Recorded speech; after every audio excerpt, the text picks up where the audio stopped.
Hello, everybody. This is Hondo Carpenter, your Las Vegas Raiders beat writer on Sports Illustrated and the host of the Las Vegas Raiders Insider podcast. Very glad to be joined by my good friend, Jonathan Shop. He is a highly successful journalist, an extremely successful attorney down in the Atlanta Buckhead area. And he joins us each and every week to go around the world of the NFL, to look at the Raiders, to get a perspective, to look around the league. Jonathan, we got to start. Last week, I saw something I've never seen. Now, you've been friends with me for decades, and you know I am friends with NFL officials, college football officials. I have a very good relationship with people in the officials community. I know absolutely not one of them who are not men of complete integrity. They've told me before, I blew a call, bad call. I respect that. You know this, but some of the most successful uh, referees and officials have been on my radio shows in the past and TV shows in the past, and we've talked about blown calls. Last week in Miami, I saw something I've never seen before. The big screen plays a play. Now, the ref has already called a penalty against the Dolphins. The big screen shows a face mask by a Raider, and it was a face mask. Totally admit it. And then you can just tell another ref just kind of nonchalantly drops a flag. Now, because every official I know, and I know a lot of them, are men of integrity, I'm going to give the benefit of the doubt to the officials. After the game, they said, "Oh, the ref's like, oh yeah, it was my fault. I saw him talking. I didn't think anything of it, so I called the one penalty that was there." Again, because I know officials, I'm like, okay, I'm going to give them the benefit of a doubt. I talked to a couple of officials who the only thing they would say was, it certainly was not a good look. They didn't tell me that anything. They just was not a good look. To me, I know the NFL doesn't care. They love the controversy. It gets everybody talking about the NFL all week. Here we are 6 days later, still talking about it. But Johnny, let's talk about that call and NFL officiating, please.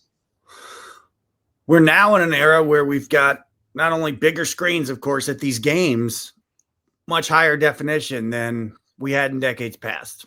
Some places you can almost not avoid it. Dallas, the screen is practically distracting, as we've heard coaches talk about as recently as last week. So, zooming that in, you've got to play Looks this like we message. lost Johnny for a second. There you go. Looks like we lost you for a second there, Johnny. Are you back? Yeah, I'm here. I'm here the whole time. Okay. Sorry about that.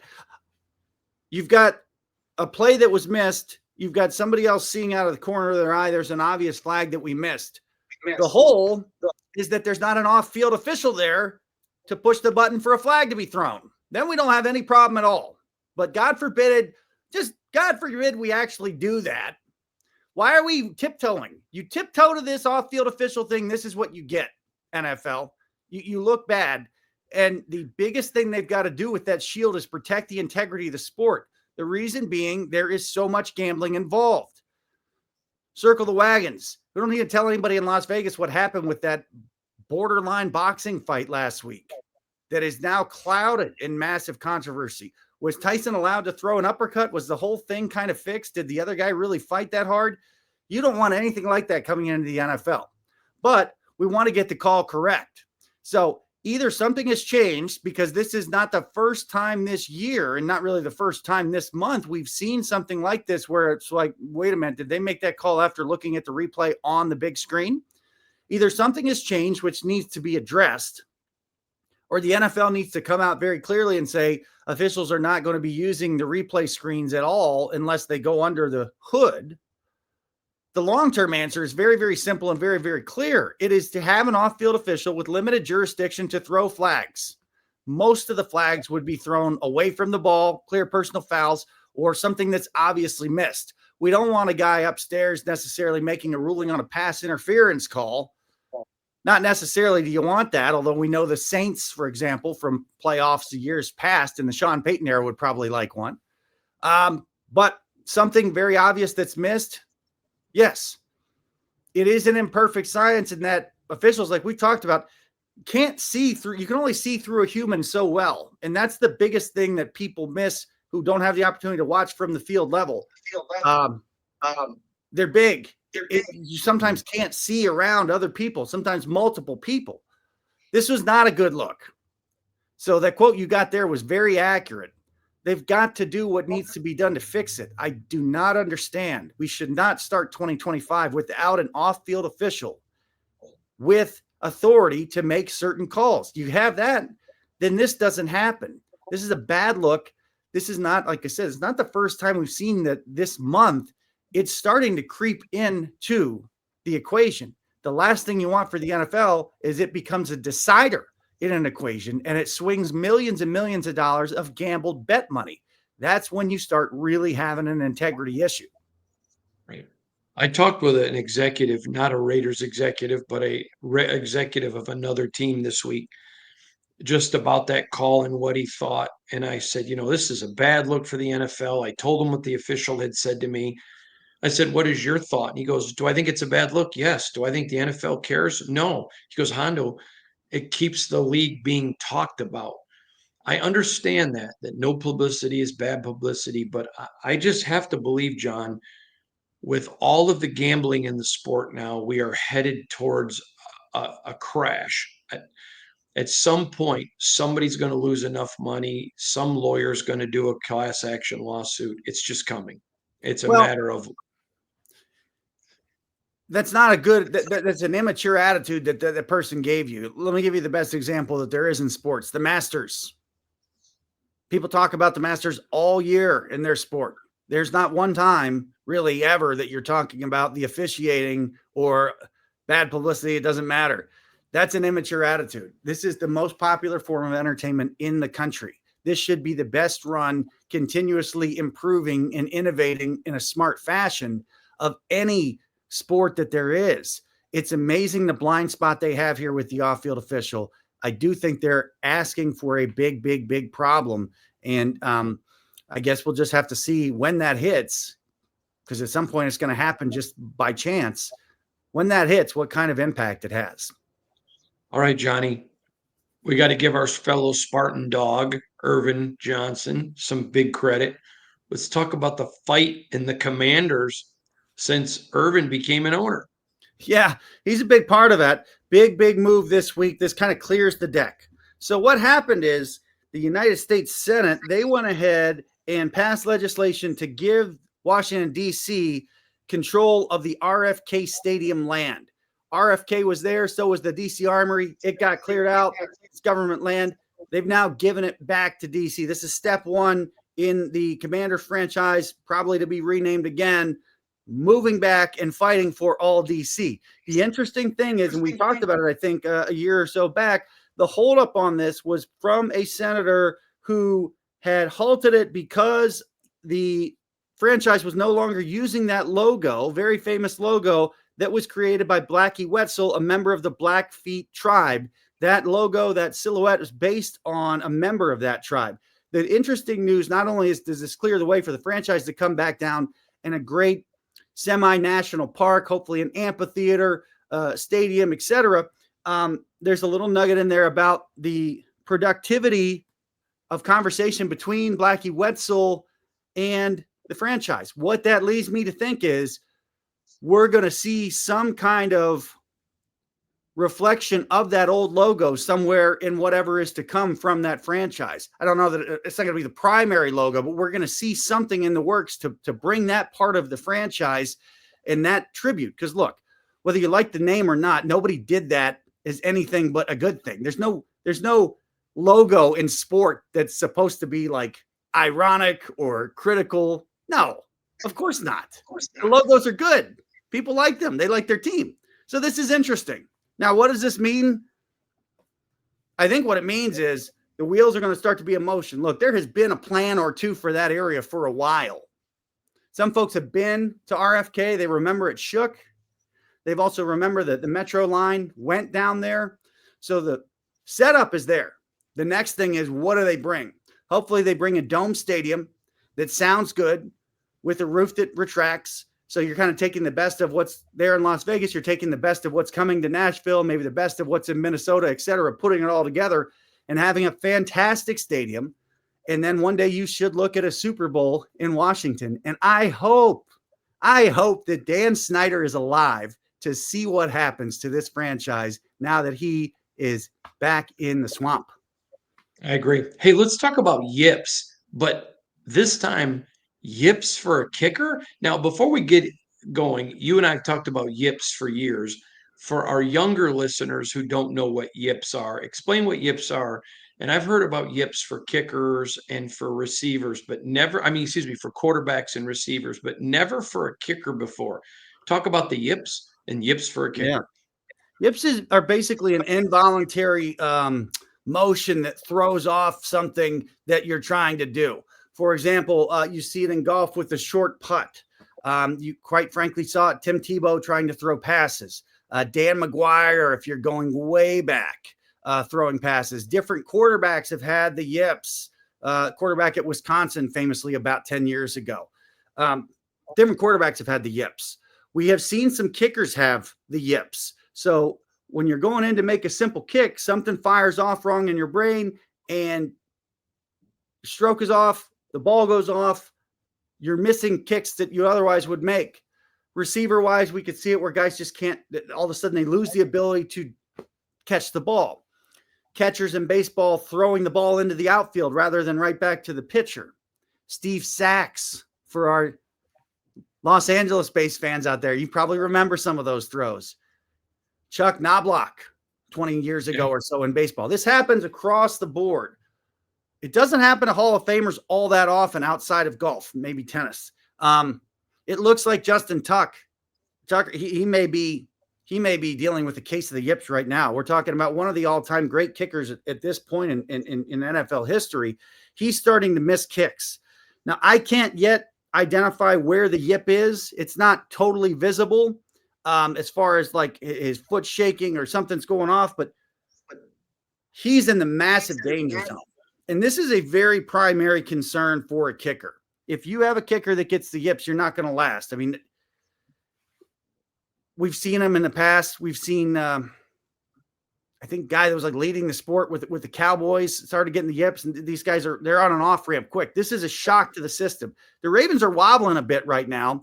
Justin Tucker is part of the reason. He has missed kicks that he would not otherwise normally miss. The yips are in the building.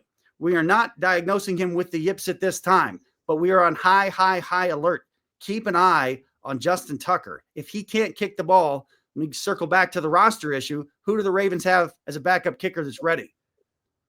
They're going to the street. That would be an incredible thing. Nobody wants to see it happen, but you've got to keep your eye on this. Tucker has now missed 6 field goals this season, and he missed his first extra point last week. If he does not have the yips, he likely is injured, not hurt. And this is a big problem for the Ravens. It will be watched as the crunch time of this NFL season starts this week. We all know that. Justin Tucker is in mega focus. Watch out for the dreaded yips. Johnny, ready, fire, aim. Jets football, baby. Let's go. Let's fire the coach. Let's take his authority away. Let's fire the GM. Who wants to go next? Who wants to go handle the owner of the Jets? Well, there is something that may play into that, and that has to do with whether or not owner Woody Johnson will get some kind of government appointment to be an ambassador again with the incoming presidential administration. That would certainly make the Jets' job more appetizing if he's out of the way. Otherwise, who's going to take this mess?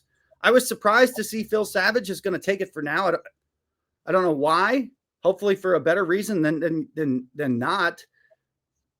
This is a Jet that's gone up in flames, and I think you could see it coming. You know, it was a little strange, some of the stuff we saw on Hard Knocks with the Jets last year. I didn't think that much of it until I heard NFL authority Bill Belichick point that out earlier this year with the Mannings, talking about he saw some very strange things that did not suggest a lot of function and a lot of productivity coming. So what's happened since then? The coach is gone. The offensive coordinator is gone. Now the general manager is gone. I'm pretty sure the Jets are mailing the whole thing in here. If I was a Jets person, if I was in that building, And maybe they're telling the owner this, that it's probably time to move all the assets you can to stockpile for the future, to maybe tee the next administration up for some kind of success. All in, all gas, no brakes. That's true. And what that got the Jets is a smash, crash, and they totaled the entire plane. This is a mess in New York. I want to know who wants that job next and who does not. It's amazing. Sometimes these owners, they must have a giant shield or protective area around their head that people can't get through. My experience would suggest that's not the owner you want to work for. No, and I got to tell you, John, I see it all the time in the NFL where everyone wants to fire everybody. Okay, what's your plan? Yeah. Okay, everyone wants a new quarterback. Okay, but there's a reason 8 teams have quarterbacks that they think will win them a Super Bowl. 8 teams have teams they hope can win them a Super Bowl, and 16 just want to get into the top 16. I mean, it's just the reality. I understand it's not what people think, but the reality is you're right. It's ready, fire, oh, then let's aim. There's got to be direction. It's like a rudderless ship. All right, speaking of a rudderless ship, let's go to Dallas and Big D, where Jerry Jones, oh my goodness, what is going on in Big D? It starts with the sunlight thing. We talked about it last week. Maybe Jerry Jones just needs to swallow his pride and say, hey, the sunlight thing is an issue. We need to bring down the shade. You've got the poetic piece of metal falling from the sky as they open the roof on Monday night before they get slammed by the Texans. That's not so good. The season's been mailed in. I don't know why the head coach is still there dealing with it. He's a great professional guy. Hopefully he still loves and enjoys the job, because I don't know why he needs that. These are dark times for the Cowboys. I don't know what's happening next. And guess what? They've got the Commanders this weekend. What a great way. What a knockout punch coming if Dan Quinn can knock McCarthy out and knock the Cowboys into 2025.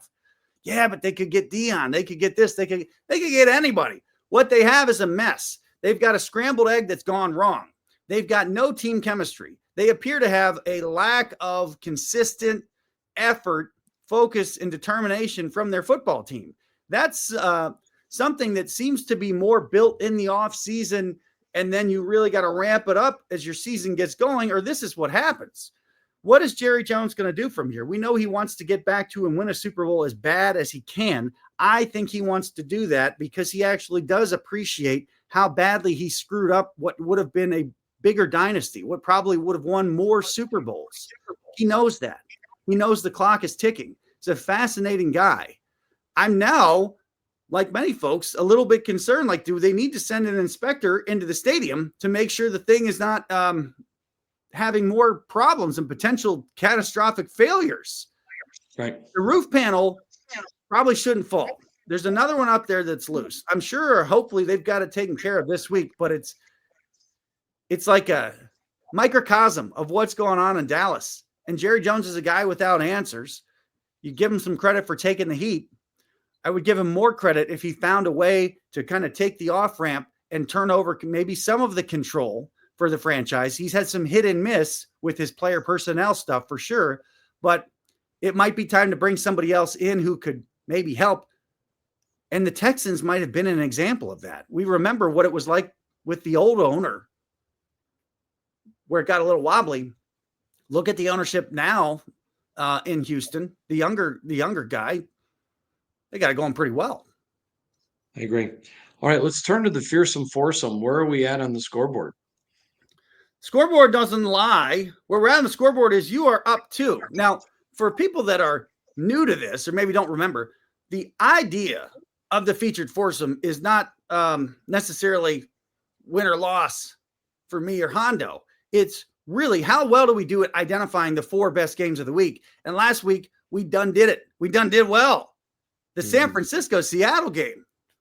I had a feeling we were going to see a little extra, and we really saw some extra right there from the Hawks. That was awesome. So you are up 2, and as we turn the page to really the most significant time of the year, we have some featured games. We've got one we've already laid out already.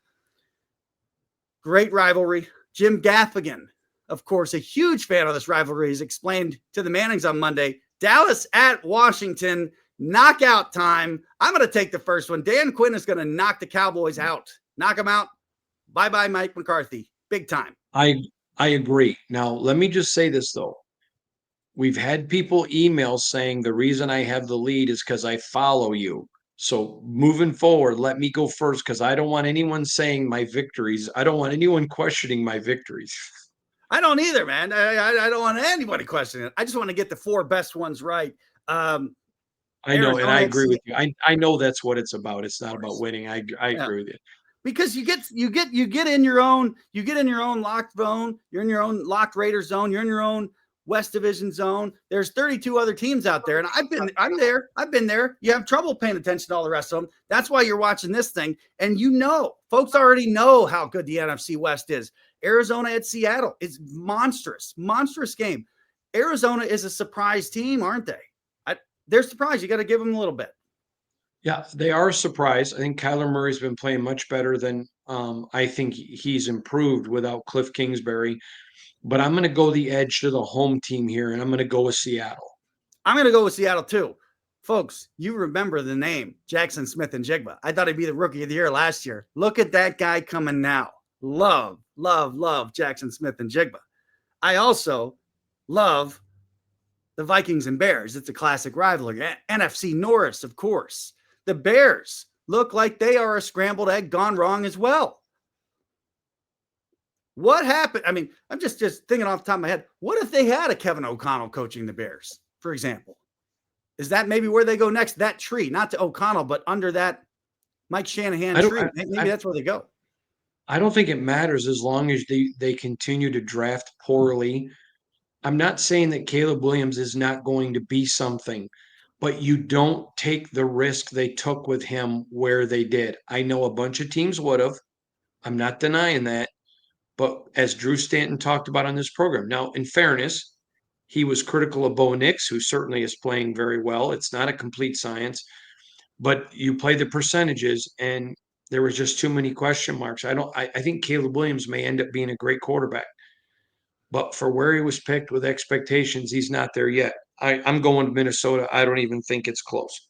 I'm going Minnesota too, and Williams may end up as another example of a guy that would have benefited by sitting a year. We don't see that as much in the NFL now. I wonder if we'll see that start to swing back. And again, keep in the back of your mind, some of us like taking more than one quarterback in a draft or taking one pretty much every year, and for somewhat of that reason. Now, of course, John versus James, the Harbowl. Of course, we're talking about that one. I want folks to remember the unbelievable Real Sports segment where they go with the Harbaughs to Gettysburg and they're chasing each other like they're 12 years old. You got to give the Harbaughs this, regardless of what happens, regardless of what the final sentences are in the lead paragraph of their legacies, Jim especially. These guys love this game. They love it. Jim Harbaugh is the Chargers. The Chargers are cooking right now. They are cooking. The Ravens are checking their wings, and they may have blown apart. This is going to be a monster on Sunday night. So I'm not claiming to be best friends with them, but I know their father very well. I know them. They are genuinely football people. They're good people. They're a good family. I said all along, I thought Jim Harbaugh was going to do a great job in Los Angeles. I said all along, if you're going to get them, this was the year to get them, because after this year, I think they're going to be formidable. But I think this is the year to get them, and I think Big Brother John does. I'm going with the Ravens. There's a lot of value in avoiding a come-from-ahead loss, as the Chargers did last week. There is. No, there really is. There's a more value in avoiding that than giving it up. I hate to agree with you, but I think the Ravens are going to flip this thing around. Now, I do remind you that one of us is a little longer and higher on Justin Herbert, and maybe he is finding a situation that will propel him to long-term success. I am surprised that the Chargers have gotten that much out of it, but We have seen Harbaugh for a long time. The biggest compliment I may be able to give Jim Harbaugh is he has consistently gotten his players to play harder than they did before. When you look how hard his teams played at Michigan versus before, off the charts. Now, you got to consider he did get fired from San Francisco for maybe redlining the thing too much. It was a long time ago. It'll be interesting to see in year 2, year 3, year 4, how consistent the Chargers can bring this level of effort. They are locked in. They have just avoided a massive come from ahead loss. It just seems like the balances have to shift here.